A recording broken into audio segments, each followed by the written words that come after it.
is Shikha Tiwari, and welcome to another episode at UReInvent. This is the second episode in the parenting series that Veena and I promised. If there is one thing that is constant when it comes to being a parent, or in fact when it comes to life in general, it is challenges. But if we have the right tools, the right mindset, the right attitude, we can avoid these challenges. So in our last session, we discussed the challenges that parents face of children between the age group of 2 to 8. While there were a variety of challenges, what came up as a key thread amongst all of those was connection. Connect before you correct. And I can't stress this enough, but for this segment, this age group, this age group of children, it is like a magic wand. You just have to use it to, believe it. So today, we will be talking about the challenges that parents face of children who are in the age of 8 to 12. So please join me in welcoming Veena Jain. Thank you so much, Veena. Thank you for joining us. It is a real pleasure because you have taken out the time to, talk to us once again about a different set of challenges. And for all of you who probably didn't see our last episode because it was for a different segment, Veena is a renowned counseling psychologist and a relationship coach. And recently, she has been awarded a life membership to the Counselors Council of India in recognition for continuing support in the area of psychological counseling and guidance. So I can vouch for it that if you have any problem related to parenting or actually even your own, struggles and challenges, she is the person you have to reach out to. And she's agreed to, support you in case you write to her. So once again, Veena, thank you so much. I couldn't be happier to have you here. Same here. Thanks. My pleasure. Like I shared with you, we ran a survey once again, and what came out was that there were 3 prominent challenges that came up: internet addiction, unhealthy eating habits, and the lack of routine. So before we get into the details, let's get some perspective. What's going on with these children and where are we going wrong? Because so this age group, specifically this age group, is more wiser compared to the previous age group we spoke about, right? It was very easy for us to fool that 0 to 8 years. Yes, right? But now they understand what is right and wrong. And also the kind of exposure they have got, has made them, more mature in terms of the information available to them. Yeah, there's a lot of what I did. So when these children are understanding the environment, when these children know so much more than their age, it is very important for us here to make sure that they are understanding and perceiving things in the right form, in the right way. Okay. So here it is very important that we correct if they are perceiving things wrongly, if they are making assumptions which are wrong, if their thinking is getting distorted, right? So it is very important to be very mindful about these things. So given that understanding, I'll just sum it up. One is that, our children are a little bit more aware than we expect them to be, like just 8, 9, 10. It's not 8, 9, 10. They're pretty much aware of their surroundings. And to some extent, they are making a choice when it is about internet or eating habits or a lack of routine. They want to get up at 10 because their class is at 10:30. Fair enough, I'm making a choice. So you can't really meddle there. So that is one is the awareness that your child has that understanding and therefore is making a choice. The other is that, once you're aware of their awareness, how do you now, bridge this relationship? Kind of talk to them to make sure that they're making the right choices, They are making the choices, but whether it is right or wrong is still under question. So Yes. let's pick up the first challenge, internet addiction. And I think that given the pandemic, that's like, it has age no bar. Everybody's dealing with it. But with younger kids, I think you can probably control it a little bit more. And I don't know if, you can control that with a 10-year-old or a 12-year-old. So how do we go about that? Right. So it is we who introduced them, maybe at a younger stage or now, or maybe because of the pandemic, we introduced them. Right.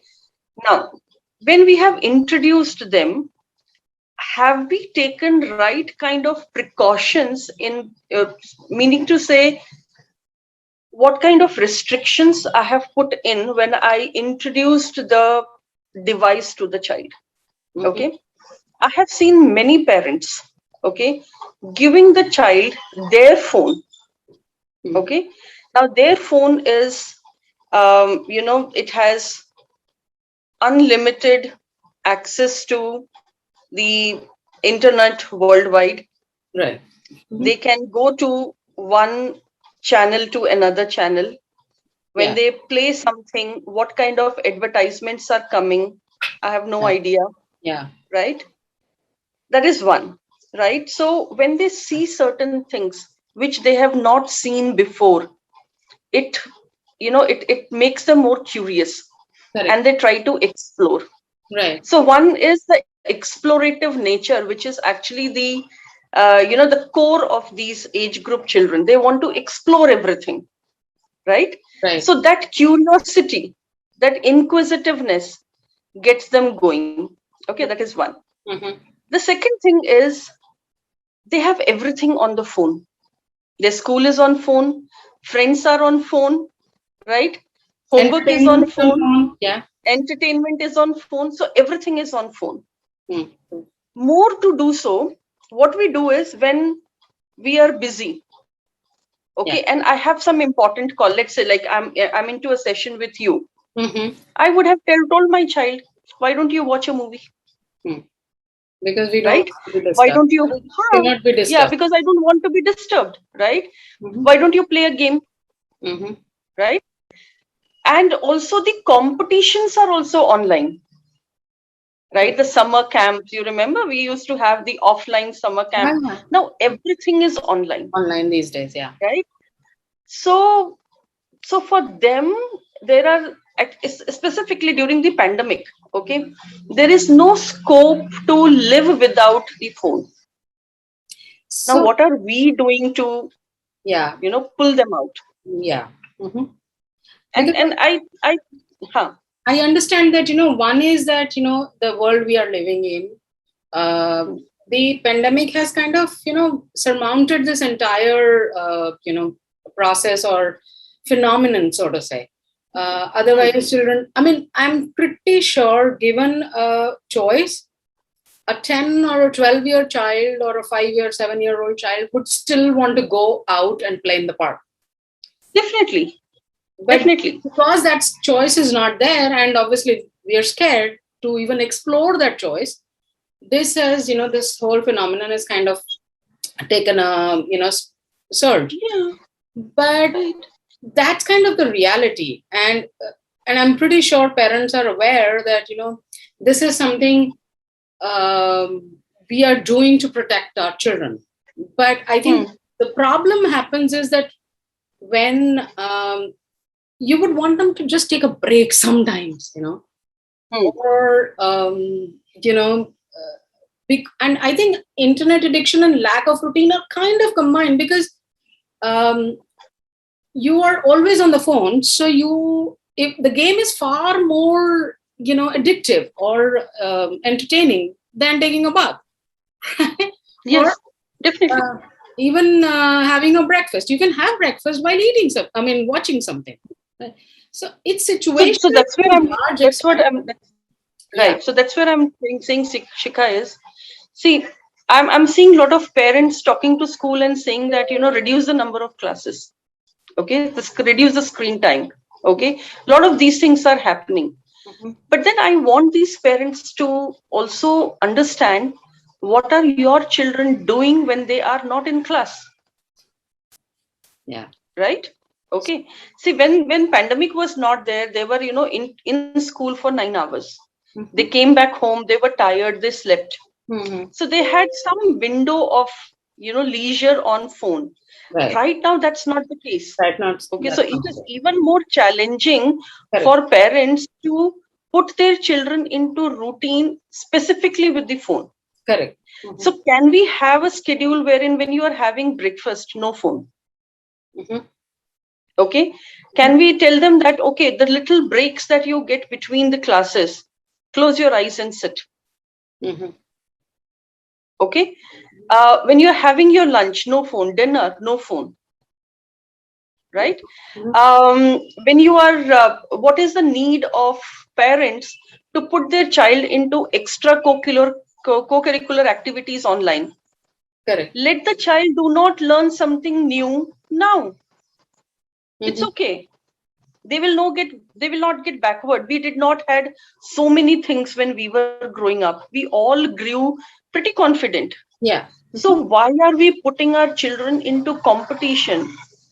You know why we do that? Because I'm busy. I'm at home. I need to complete my job. How do I manage them? Put them into classes.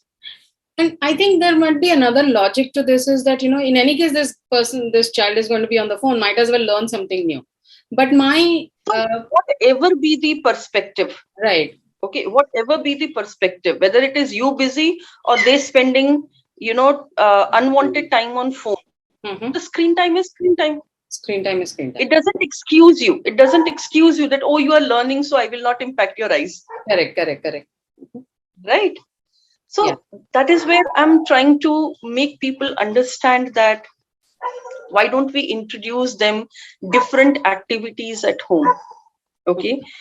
You can introduce them clays, you can introduce them Legos, you can introduce them, so many things are there that, the beads, right? Some knitting, some stitching, right? And this can be done. We all have done it. Remember we used to have SUPW classes. Right. And I have seen there are a lot of, these science and project related toys coming up now. I mean, it's not really toys, but it's a kit. You can make something out of it. Get them. So I do again understand that, everybody can't afford it.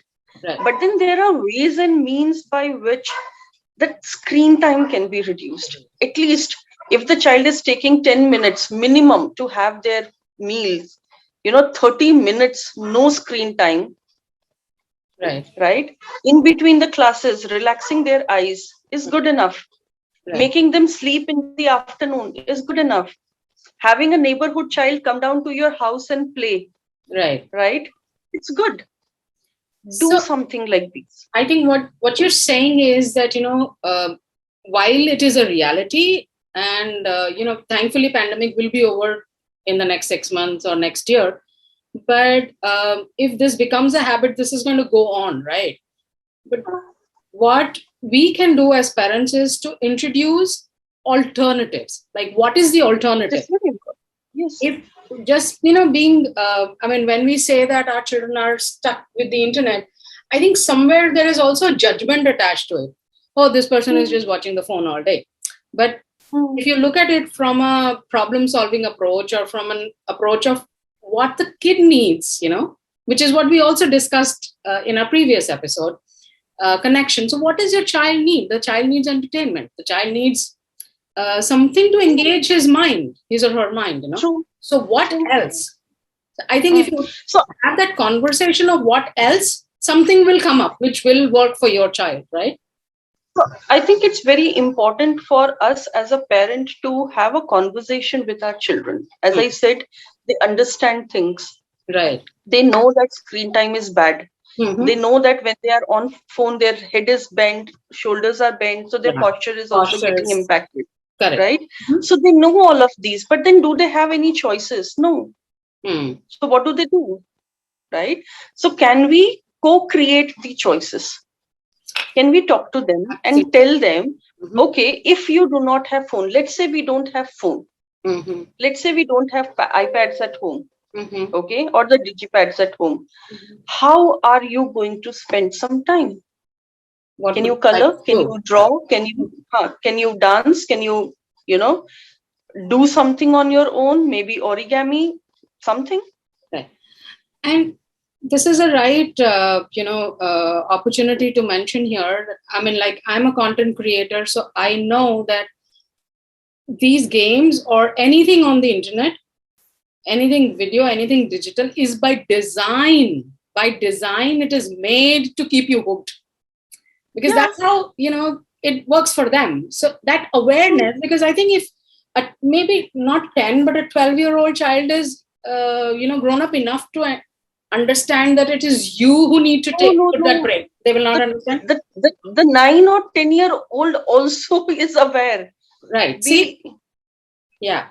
Right, we should not say that ki 10 years is little aware than 12 years. Sometimes they will surprise you. The I 12-year-old wala will be thoda bondu, but the 10-year-old wala will be very smart. much, yeah, wiser. Yeah.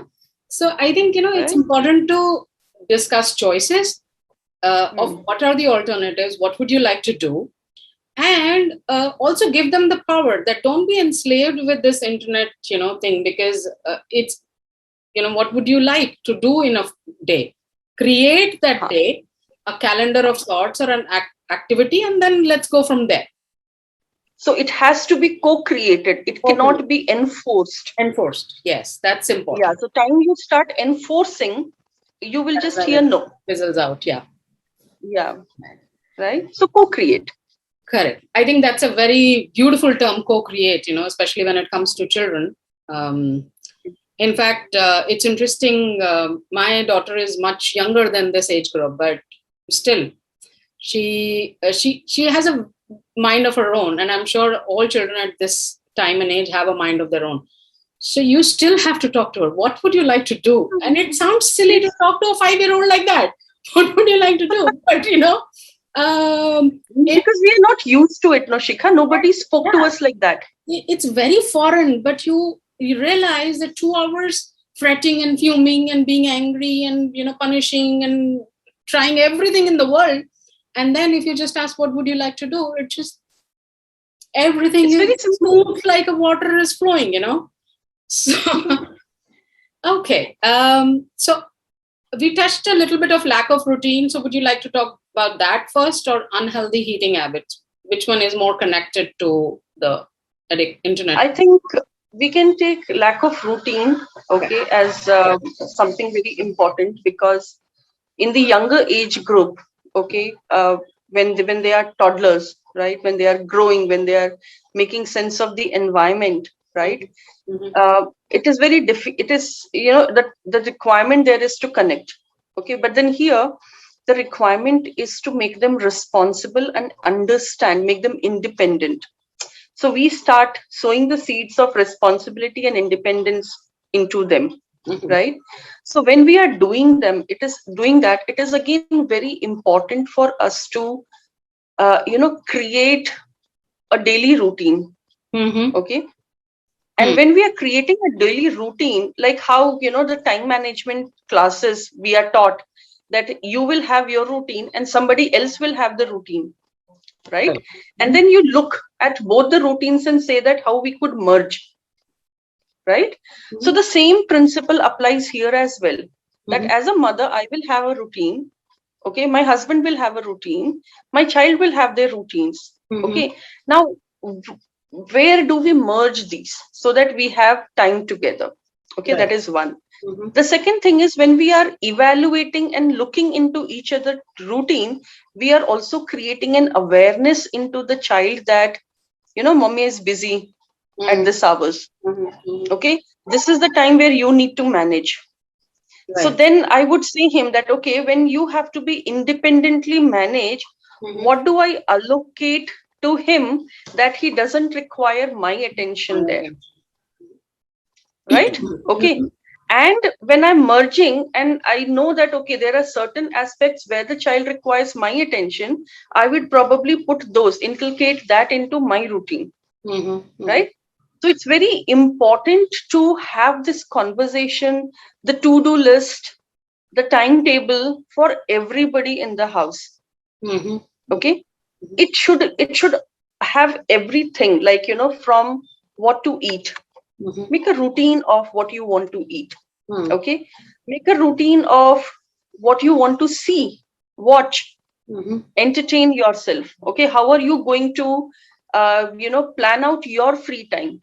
Right. Okay, are you only going to sit on phone and play games, or you are also ready to watch a movie, or you're also ready to do some drawing, or explore things, or play with your sibling, neighbor, whatever?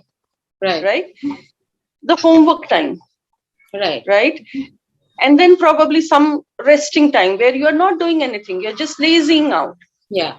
Right, maybe asleep, or just be restless, don't do anything. Right. Right. Right. Right, so putting all these aspects of their time and your time makes the life very easy for the day. Right. And then again, do not follow the same routine. It is very boring for children to have one same thing done every day. Right, so change that. Okay, for tomorrow, what is that you want to do? Okay. What time of the day you want to watch movie? What time of the day you want to play? Right, so what I'm trying to say here, Shikha, is allow them to decide how they want to distribute their time. You need to be just watchful that how much they are spending time on various activities. Okay. Okay, But right, what is the likelihood that they would follow this kind of a schedule or whatever? Even if they make it, I mean, what if they say, okay, you know what, I don't want to do any of this. I'm just going to watch. I have seen that 40 to 50% of children follow it when they get if they get the complete authority to create their schedule. Okay, right, they follow it because it is it is they who created it. So it's a kind of I did it. Power. They feel empowered by doing okay, because I did it, I was responsible for it. And if they don't do it, I can always go back and tell them, see, you did it and still you're not following it. So the guilt, right, so they follow. There are again some group of children, I would not say huge, but some percentage of children would still follow it, but not 100%. And they would be the children who get easily distracted. Okay, and that's okay. At least see, I need to look at like this, Shikha. If I create something for me, am I able to adhere to it 100%? No. Yeah. So if my child is at least giving 70% of it, or even 60% of it, it's a wow thing for me. I need to appreciate my child for doing that. Yeah. And that sets them up for success. Tomorrow they will probably follow it 62%, 65, Yeah. So we need to be encouraging. We need to be telling them that, it was amazing. You did it, right? I'm very happy. Though the child would be expecting that, okay, mama will come and scold me, I did not do this and all that. But then when you evaluate, you encourage the child. Correct. See, and again, have patience. It's very important to practice patience with children.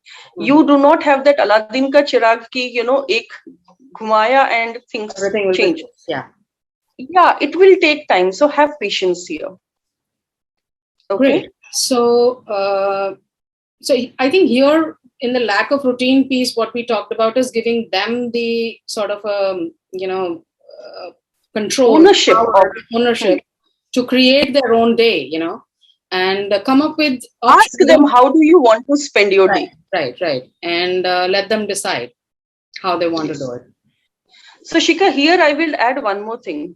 There would be one more group of children who would not follow the timetable at all. Okay, they would require a lot of parents' dependency. Okay, right, parents' involvement. Okay, now these are the children who require more attention from the parent. Right, and parents need to be very observant of why my child is not able to do, what is distracting them. And what could be the, just like, top of the list, what could be the possible reasons, So one possible, there are few reasons. One could be the child may feel that I'm not being attended by my parents. Okay, so they would want their parents' involvement more into their life. Okay. The second could be the child could be, hyperactive. Okay. Okay, right? The child may have shorter attention span. Right? The child doesn't know how to entertain himself, and what the mom or the dad have chosen for the child may show the agreement but might not like doing it. So there also I would suggest, specifically in my last thing, with that, when we suggest and the child is not in sync or concurrence to what they want to do, I think it's okay. Again, practice patience. Right. Talk to the child why they could not do it. Right. How can I help? All of that. Okay. Interesting. Right? And I think at that point, it would be, I mean, this is for our viewers. If you still feel that you're struggling, it would help to reach out to Veena and, discuss it on a case-to-case basis, because there might be a lot of other things going on at this age, So, right. No child is same. Yeah. Every child is different. Right. So I think no comparison. No comparison. Yeah, certainly. Perfect. Okay. So the third, aspect which parents pointed out as they find challenging is unhealthy eating habits. So where is that coming from? So see, when the child was small, okay, you could push food into the mouth, right? And I have seen a lot of parents doing it. When the child is not eating, they will close the nose and the food goes inside. Right? But then now the child is, understands the taste. Yeah. Right? They understand the variety. Right? When they get into the supermarket, they look at the, the varieties of biscuits and jams and pastries and sweets and whatnot. Right? Even I remember when I was small, I used to know set dosa, masala dosa, plain dosa. Now they have so many varieties of dosa. Yeah. Right? So everything they have a variety now. Okay. So it is very important. It is very easy for them to get, thrilled to, lured by honor their taste bud. Yeah, they would want to explore the taste. Right? And as you said that when you spoke about the design, that, it is made in such a way that the child gets hooked onto it. Yeah. Right? Similarly, if you look at the food, right, the packaged food, right, they are also made in such a way that, it makes you addictive to it. Yeah. I think they contain something. I don't remember the name, but it has something. Yeah. Right. So you feel like having one and then two and then three, and then you feel like finishing the whole packet. Correct. So I think it's okay to do unhealthy eating, but then what quantity matters here? How much are they eating? Right? And it is very important, specifically in this adulthood age. Correct. It is very important for their body to have all kind of food. Right? So I think again here we should have a conversation with our children, stating them the good and bad of these food. Right. And then again putting them into a schedule. Like I know a family, they have Fridays as cheat days. You can eat whatever you want morning till evening. Okay. No restrictions. Okay, absolutely no restrictions. But then from Monday to Thursday, not Saturday to Thursday, they have to follow a strict schedule homely food. Yeah. Yeah. Okay. And somewhere I feel it is good. Yeah. Because 6 days of healthy eating. Yeah. Yeah.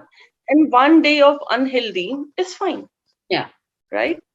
I also know of some families where what they have said is they give some portion. Okay, breakfast, you finish one chapati or one dosa or two idlis. Okay. And then you get some chips to, manage your taste buds. Yeah. Right. So I think it's very important that what works for you. Right. Interestingly, I mean, like, my daughter, and I think with most children, she likes French fries. So, and it's potatoes and it's good and, healthy for at her age, but it's fried. So, so the arrangement is that if she asks for French fries, she gets one puri also. And as long as she eats one puri, and obviously I'd give her just literally a handful of fries, it's not much, but it's a win-win, Yeah. If she can have two puris and, a little bit of French fries, I'm like happy. Okay, fine. Enjoy. So that's what I'm saying. Like, do not just enforce ki no packaged food. Correct. Right? Give them. But then how much you are giving them is important. What quantity they're consuming, that is important.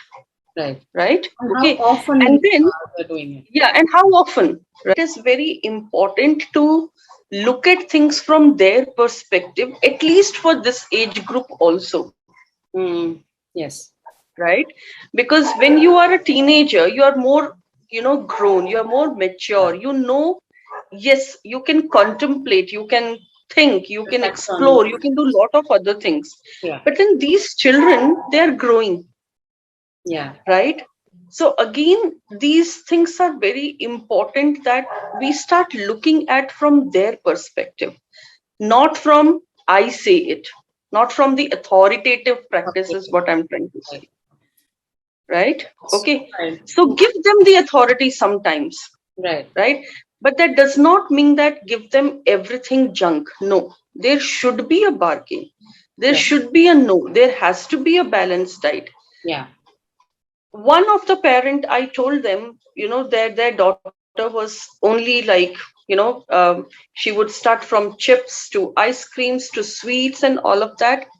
And they say, my daughter is very intelligent. I said, when she's intelligent, why don't you create a collage of balanced food and a collage of unbalanced, unhealthy eating? So when you're engaging into the child into such activities with a preconceived mind, correct. Okay, you're not educating the child, you're making the child do it. Yeah. Okay. The child somewhere, when they are placing these picture on the chart, they may understand, they will understand that, okay, this is unhealthy, this is healthy. I have to make, right? They may still demand for it, but their subconscious will kick and they'll say that, oh, you're eating unhealthy. Yeah. Okay. So I think it's very important that how we are building awareness into the child. Are we sitting and dictating the awareness into them, or are we making them aware themselves? Right. I think you, hit it right, bang on. I remember this was a book we worked on, I don't know, it seems like, a million years ago. But it was for this segment actually, and it talked about, smoking, drinking, and all these aspects which a children can potentially get into. And the theme was the same, that, you cannot prevent them from doing it. What your job is to make them aware, to educate them, to, make them conscientious enough that they can make the choices that they're proud of. Yes. I think that is what the theme I'm hearing, in this segment is that participate. It's very important. Give them the choice, make them build their own awareness. Right. Right? It's the dictatorship doesn't work. The authoritative doesn't work in this, the parenting job. Yeah. You have to keep taking a step back. Right. And keep reviewing your actions. You cannot expect your child to do that.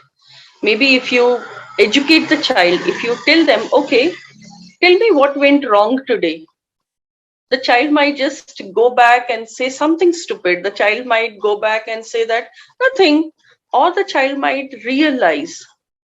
That's important. At least you have sown the seed that you are allowing your child to review the moment. Okay. And that is very important, Shikha, because when these children get back and review those moments, they are creating the picture in their mind. They become the assessors. What was right, what was wrong.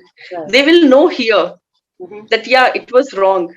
But Mm. then, everybody wants to save themselves, right? Right. I So they mean, may not tell you. absolutely. Like, it's my favorite. Don't want to call it saying, but it's something I really believe in. That shoulds and knows give birth to rebels, Yeah.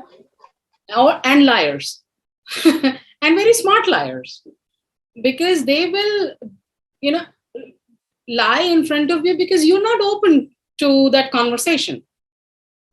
So what's important is to, like you said, co-create, participate, let them own what they are, creating for themselves.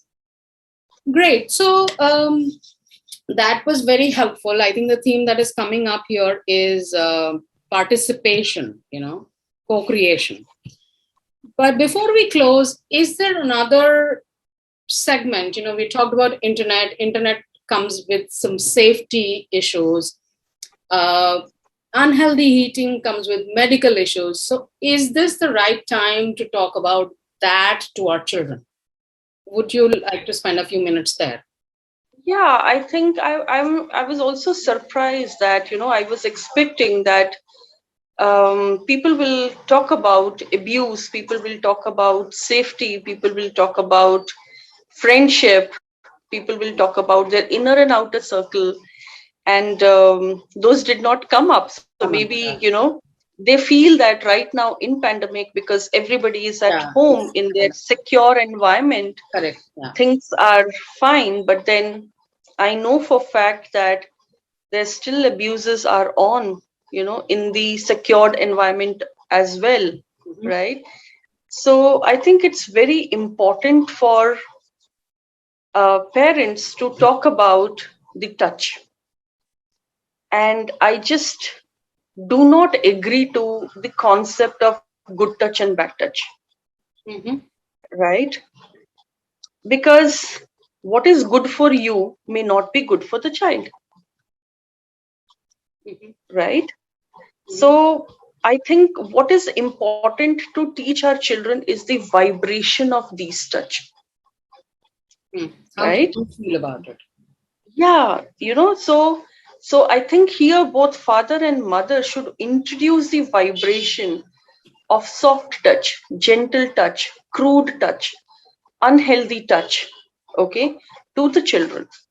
That is one. The second thing is they should also create a platform where the child can come and tell them about their uncomfortness, Mhm. be it with their nana nani, be it with their mamas, be it with their chachas, any male or female member of the house. Mhm. They should be heard. If Right. they are not heard, the child will stop talking. The Mhm. child will start, you know, allowing the abuse to happen, Right. because the child will feel that nobody understands me, nobody supports me, nobody you believe me, right? Hmm. So it's Mhm. very important that the child should be heard. Okay. As a parent, we should also spend time in understanding the inner circle of and the outer circle of my children.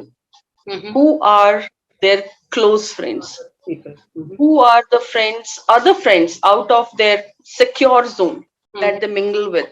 Mhm. Okay. It's very important to invite these children home and, know Interact them. with them. Mhm. Who, yeah, with whom your child goes around, Mhm. right? So I think this is a wide, a big, Yeah, a I huge just topic. wanted you to touch upon it, so to get that Yeah, sensitivity in parents, that while you're right. right, this is not, children are mostly in the secure environment, so it's not on the top radar. And also, I think, in the survey, we had limited choices, so it probably didn't come up Mm, that strongly. But certainly something to pay attention to, yeah, for this yeah, segment. yeah. Yeah, Yes. great. So I would just conclude by saying that whenever your child is saying something sensitive, be with the child, in that here and now situation. Just listen to the child. Do not make any judgments. And then do not again start accusing the child. Okay? Yeah. Just accept what the child is saying. Right. And after that, disconnect with that moment, contemplate on it, then take an action. Action about it. Yeah. These sensitive talks should not have reactions. Yeah. They need responses. And responses need time. Time. And your child needs to feel secure and safe in coming to you to be able to talk about it. And, in all the other challenges that we talked about, the participative nature of it will actually prompt your child to come up and say, because, you've given them the power to make their own decisions. So they feel empowered and not squashed by your own, judgment and choices. Great. I can't thank you enough, Veena. This is truly a pleasure. And we have one more segment to go. So we will need more of your time. And definitely. Yeah, we'll, for our viewers, our next session will be from the age group of 13 to 18, 19, like that. And we will be posting a survey very soon. As soon as this video goes live, we will do that, and do share so that Veena can, once again share her pearls of wisdom with us. And until next time, take care and have fun. So thank you, Veena. Thank you so much. Yeah, thanks. Thanks for the opportunity, Shikha. Thank you. Bye-bye. Bye. Bye.